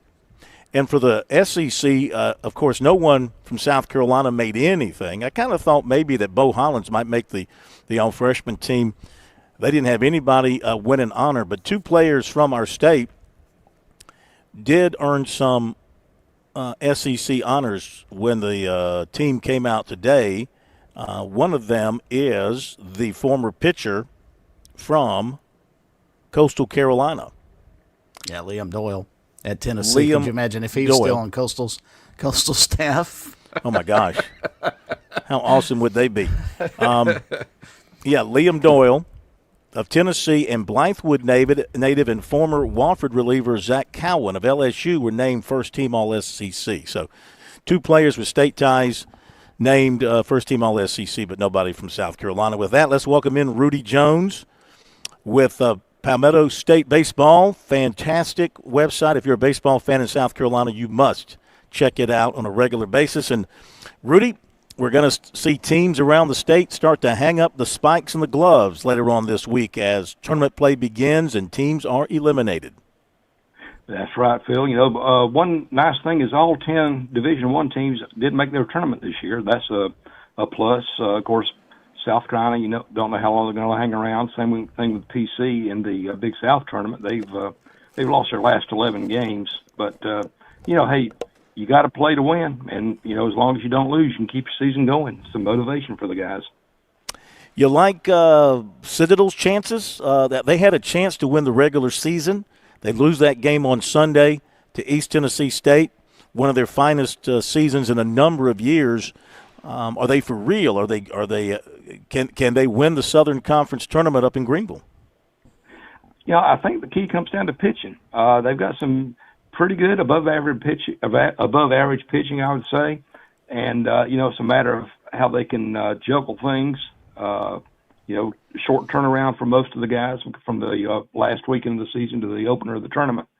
So just see how they can piece together enough to get them to maybe later in the week when some of the regular guys are back on more close to the regular rest. But, I think they don't overwhelm you with their hitting as far as, a lot of power, a lot of pop, a lot of stolen bases. And the same thing on the pitching staff, but they just play hard and they play smart and they find a way to win. And that's the key to do it sometimes. Sometimes a more talented team does not win. Not knocking their talent, but just, hey, they make the most out of what they have. Yeah, I was talking to a Citadel guy here today and at the Hall of Fame, and he was saying, he's recruiting guys not so much out of the portal trying to fill in holes, but he's recruiting guys that fit the Citadel way, that kind of fit the Citadel, the school and the system. So they're seeing some positives there. What about Upstate in the Big South? You see them running through that. What do you see there? The thing about Upstate is they've got some pretty good pitching, particularly Amp Phillips, and I think it's Chris Torres is his first name. But they can just hit the ball. They're hitting .318. They've hit 90 homers. They got 2 guys that have hit 17 homers, and they never seem to be out of the game. Playing much better here on the last week or so, they had a little bit of a slowdown maybe like 2 weeks ago, but they've been hot in the conference. And, when you got one guy that can come up, you get one guy come up and give you 3 runs, all of a sudden that's good. South Carolina ought to have a few of those guys right now. You think about it, Upstate got behind Asheville a couple of times during their series, and, boom, all of a sudden they get 2 guys on, and there's a blast, and they're ahead. And that's the type of thing that a team like South Carolina, and to some extent the Citadel, doesn't have. That one guy that can, go deep, and all of a sudden you're in charge of what's going on. But I think they've got a good chance. They've played well, caught High Point on the last weekend of the season, got a little help from their former head coach, and Mike McGuire at Winthrop, winning a couple of games over High Point. But I like Upstate's chances. I think they can win the Big South. All right, College of Charleston had a real strong finish. Sort of in the middle of the season, kind of lost their way a little bit, regained things, had a very strong finish as a number 4 seed in the CAA. They'll play William and Mary noon on Wednesday. Then, of course, if they win, they got to face Northeastern. Can they pull off the win over William and Mary, and do they have enough to somehow, because Northeastern, I understand, has got such great pitching, they got enough to get by those guys? Yeah, Northeastern's won something like about 22 straight games. I mean, they are just rolling along. They started doing it right about the time they played Charleston in the regular season. Beat them pretty handily all 3 games. Northeastern did. I think Charleston's offense has come around a little bit more recently than it was, say, in the middle part of the season when they had that little slide area. They got a couple of great pitchers in Jake Brink and Daniel Brooks. And again, this thing, can they get to the point to where those guys have their close to normal amount of rest, and they can come in and use them later on in the tournament. But I think they can get by William and Mary. Well, what about the rest of the teams still playing in the state at the next level? We know North Greenville is done. We had Landon Powell on with us here tonight, so I think as far as the D2s, we're done. Is Florence Darlington Tech the last remaining team in the state not playing NCAA D1? Are they the last one still playing? That's right. They'll be playing in the National Junior College Athletic Association World Series beginning. There were 4 games on Saturday and 1 on Sunday, so they may be either Saturday or Sunday in Grand Junction, Colorado. They're 51-10. The seeds and the pairings for that tournament will be announced tomorrow. I've seen some people speculating online where they might come, thinking they're probably going to be seeded somewhere around about 4, 5, 6 out of that. There are a couple of teams that won their district that were not ranked, so they're probably going to be the last 2 seeds just based on what has happened in the past. Coming to that middle seed, and, Tech's usually done pretty well out there. They've got a good lineup, very deep. They've got, they don't have maybe that 1 or 2 pitchers that can blow you away, and those, not like an Aiden Kanak for Clemson, but, they've got guys that are going to keep you in the game. And they have such a good offense that, you just stay close and they can put something together. They got some very good guys on the team, such as Devin Mitchell, who's committed to NC State, and some other guys that can put the ball into play. So it's be interesting to see. All right, last thing we'll let you go. Of course, Limestone shutting down their program. Good for them. They had a winning record in their last year of existence, 27-26 was their record. So are you expecting any at the D2 level or below? Are you expecting around the state any coaching moves? Have you heard anything along those lines? USC Aiken moved on from Michael Holder. I don't think they've named a replacement yet, unless they did like over the weekend or today. Mm-hmm. Ted Faulkner is out at USC Beaufort, and they promoted I can't think. Brian Lewis, I believe is his name. They promoted him from an assistant to be the head coach. Okay. That's all I've heard. I think Tim Medlin has retired at USC Sumter. I was going to talk to him about that. He mentioned he's going to give it up. Sumter will be looking for someone. Now, I don't know who they're looking at, but they got Will Thompson as an assistant there who's been there for several years, and he may be somebody that may choose to hire from within. Of course, Tim Wallace passing away over the weekend. They had already named Justin Nelson to replace him. Justin was going to be the interim coach while Tim was fighting this illness. And, when turned out he wasn't going to be able to come back. They went ahead and named Justin the coach. And they did decent. There was, getting it basically thrown on you early in the year that, hey, this is the way it's going to be. They wound up being, I think it was maybe like 20 and 28, somewhere along those lines. And they were in their first year of 4-year school play too. So they were making a big adjustment from moving up from junior college to 4-year school. So, I've not heard of any others. Of course, I think Brett Harker will land somewhere. He's a good coach. He's a guy that apparently the players just love him. Talking to one of his former players at Furman, he was just really bragging about the fact that Brett looked out for those guys when the school was dropping the program, trying to do all he could to help them out. And I'm sure he's doing the same right now with the guys at Limestone who are looking to move on and play a couple more years. So, he's got experience. He's a state guy. I think he went to Hillcrest, I'm trying to remember, and, of course, went to college at Charleston. So, he would be a plus for just about any staff, I think, to pick up. Yeah, I agree. Rudy, as always, we appreciate it. We'll check back in with you next week. Phil, thank you very much. Have a great day, and enjoy that Hall of Fame banquet. You got it, man. Thank you. Rudy Jones. All right. Palmetto State Baseball Online, outstanding. As we go to the break, we'll hear from Paul Maneri on the other side. Bergie, just looking at some of these records at the bottom of things here, Buford went 9-37. Claflin went 5-39-1. Morris was 1-38 this year, and Salkehatchie went 4-48. Yikes. Yay. Tough years. And Gamecock fans think they have it rough. Yeah, no doubt. 4-48. That's a lot just of one losing. win. That's tough. That's tough to show up at the park. All right, be right back. Hi, this is Billy Downer from the South Carolina Department of Natural Resources. Are you looking for a safe place to shoot your rifle or handgun? Did you know that the South Carolina Department of Natural Resources operates 4 manned ranges across the state in Pickens County, Spartanburg County, Richland County, and Charleston County? For more information on our public ranges, visit dnr.sc.gov/shooting. There's a lot of things we take for granted in our lives. Your home's AC will run cool. Your drive-through coffee will be hot. And the car will start when it's time to take your kids to school. It's when things don't go as planned that you start thinking about who to call and where to turn.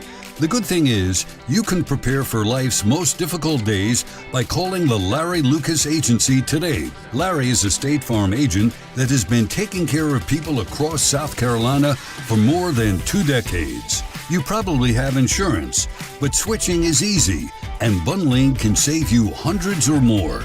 Most importantly, the Larry Lucas Agency can help you choose the protection you want at the price you want. All backed by South Carolina's #1 home and auto insurance company. Visit LarryLucasAgency.com today or give Larry a call at 803-799-1998. Like a good neighbor, Larry Lucas State Farm is there.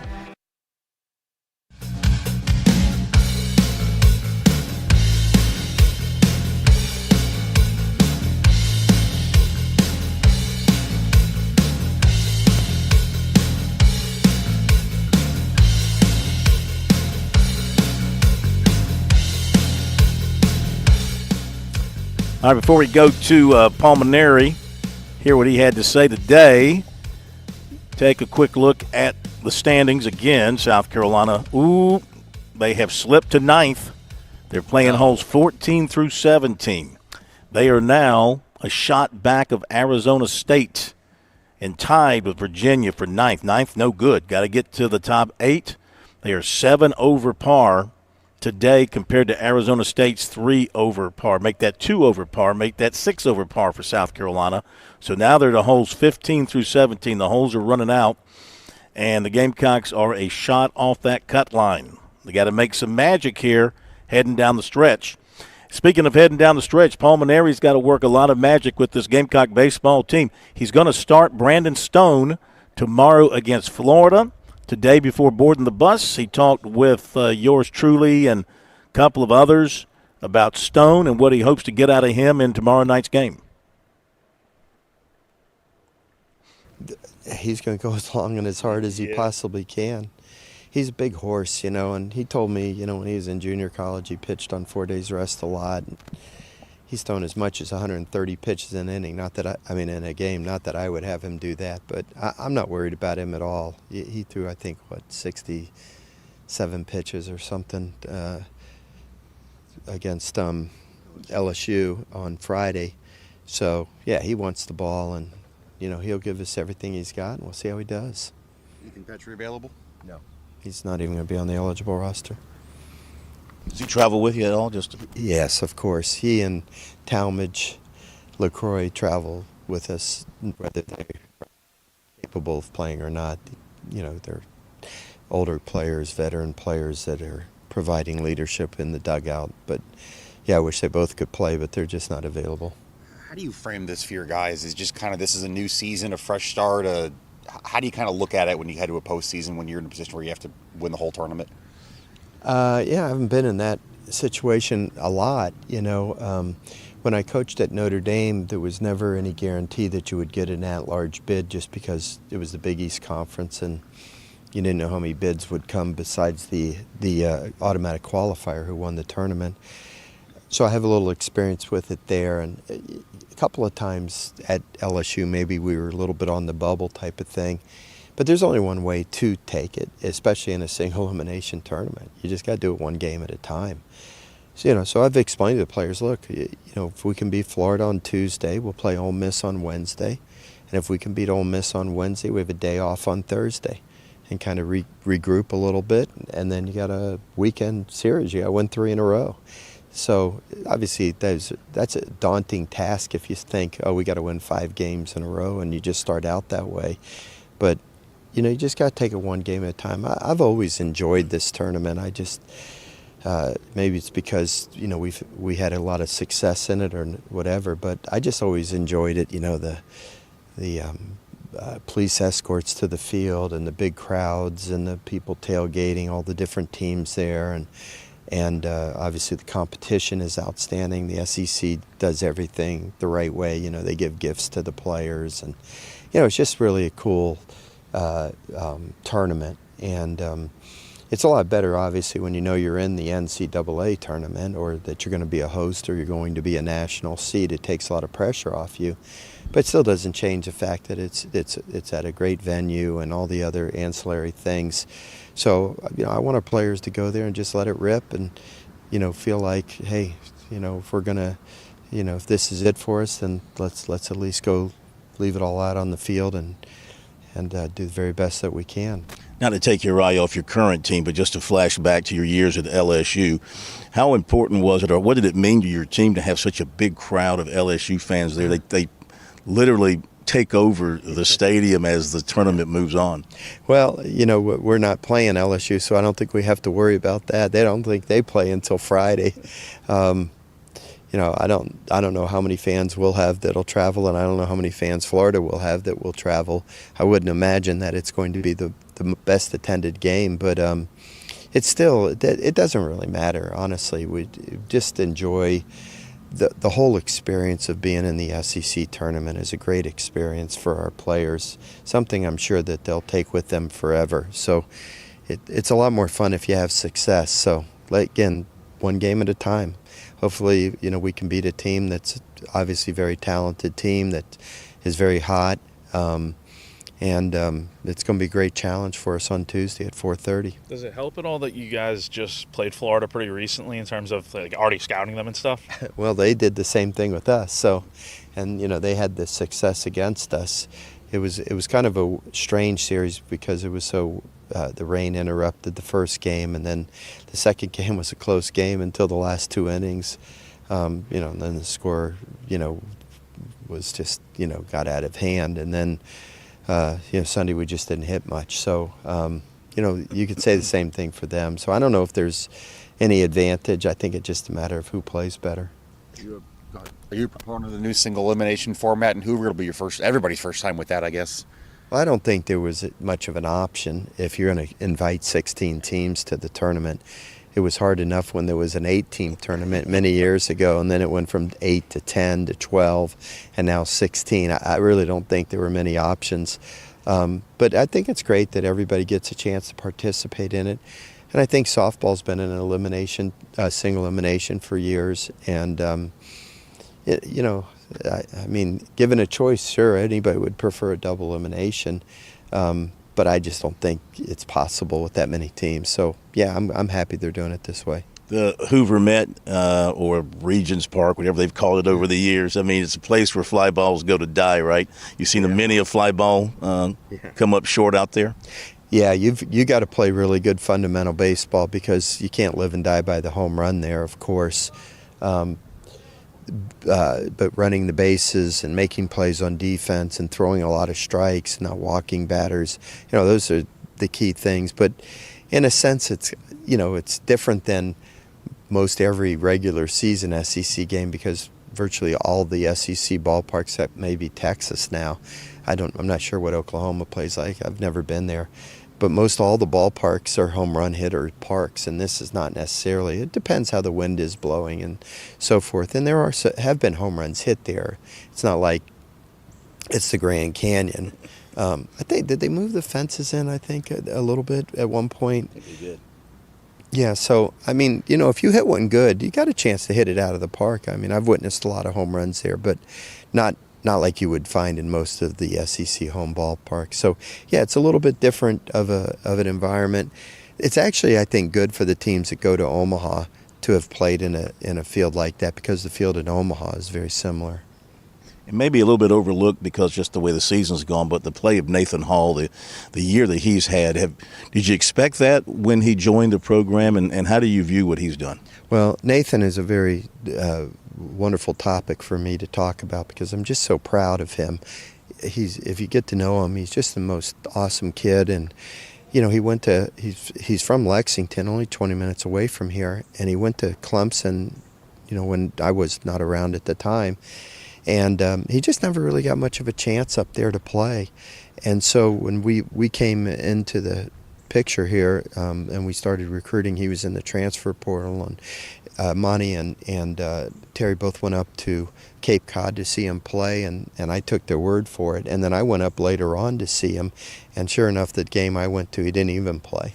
So I hadn't seen him in action until he got here, but it took me about 10 minutes to realize that we had something special. And I think he's played great all year. I mean, he's tailed off a little bit here late in the season. He hasn't been swinging the bat as well, but he's dealt with a couple of injuries. He dove back into first base and kind of hurt his right shoulder a little bit, so he hasn't been throwing the ball as well as he had early in the year. And then he had that heel problem that's really kind of nagged him. So I'm sure those things have probably had a little bit of effect on his performance.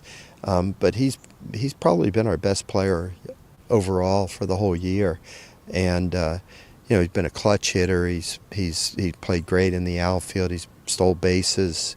I mean, what can you say about him? He's been a legitimate SEC caliber quality player, and I'm sure we're only going to have him for the 1 year, and that makes me a little sad. I wish we had him for another year, but I'm grateful we had him for this one season.